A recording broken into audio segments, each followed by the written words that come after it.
না, আমি এই কথাটা বলতে বলতে অ্যাকচুয়ালি টায়ার্ড হয়ে গেছি। মানে একমাত্র দেশ আমাদেরটা যেটা খেলা ছাড়া খেলার বাইরে নিয়ে কথা আমরা বেশি বলি। মার্কিন যুক্তরাষ্ট্রের স্বাগতিক দলের বিপক্ষে সিরিজ হারে ক্ষোভে ফুঁসছে গোটা দেশ।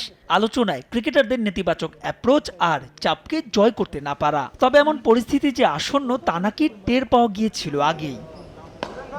দীর্ঘ সময় বিসিবির ক্রিকেট অপারেশনসের দায়িত্ব সামলেছেন আকরাম খান। তার দৃষ্টিতে এখন আর একটা পরিবার হয়ে খেলতে পারছে না টাইগাররা। পুরো বিষয়ে দেখভাল করার দায়িত্ব যাদের, তাদের হতে বললেন আরো দায়িত্বশীল। আমার সময় আমরা we work as a family.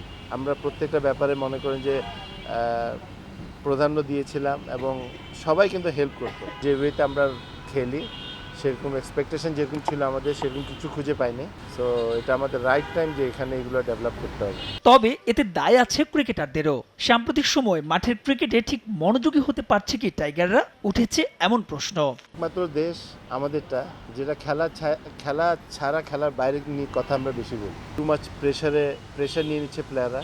But প্লেয়ারদেরকে একটা জিনিস ভাবতে হবে যে প্রেশার কিন্তু প্রত্যেকটা স্ট্যান্ডার্ডে প্রত্যেকটা খেলায় থাকে। বাট সেটাতে আপনাকে কোয়ালিটি প্লেয়ার সেটাই হবে যে আপনার প্রেশারে ভালো খেলে। জোর ব্রাইট লক টেকনোলজি সাধারণ পাউডারের তুলনায় দেয় দ্বিগুণ উজ্জ্বলতা। রিন অ্যাডভান্সড দেয় দ্বিগুণ উজ্জ্বলতা। সমস্যা উত্তরণে বিশ্বকাপের ঠিক আগে আপাতত নেই কোনো শর্টকাট পথ। তবে উইকেট আর আউটফিল্ড নিয়ে আক্ষেপ আছে বিসিবির প্রধান নির্বাচকের। মূল ইভেন্ট অর্থাৎ বিশ্বকাপে স্পোর্টিং উইকেট হওয়ায় ইতিবাচক ফলের দিকেই তাকিয়ে তিনি। যে দুইটা ভেন্যুতে আমরা আমাদের ওয়ার্ল্ড কাপের খেলা খেলবো যুক্তরাষ্ট্রে, সেই দুটো ভেন্যুতে আমরা কিন্তু ওয়ার্ম আপ ম্যাচ খেলার সুযোগ পাবো এবং ওই দুটো ভেন্যু ডেফিনেটলি এই ভেন্যু উইকেটের থেকে আরও অনেক বেটার উইকেট হবে। কারণ একই মাঠে আমি জানি না কবে আমরা একই পিচের মধ্যে তিনটা ম্যাচ খেলেছি উইদিন জাস্ট 21 to 25 5 দিনের মধ্যে। এটা একটা সাইকোলজিক্যাল প্রেশার হলেও হতে পারে ব্যাটসম্যানদের জন্য। সেই সঙ্গে ভবিষ্যতের ভাবনায় বড় ইভেন্টগুলোতে দলের সঙ্গে মনোবিদ রাখার পক্ষেও টাইগারদের এই প্রধান নির্বাচক।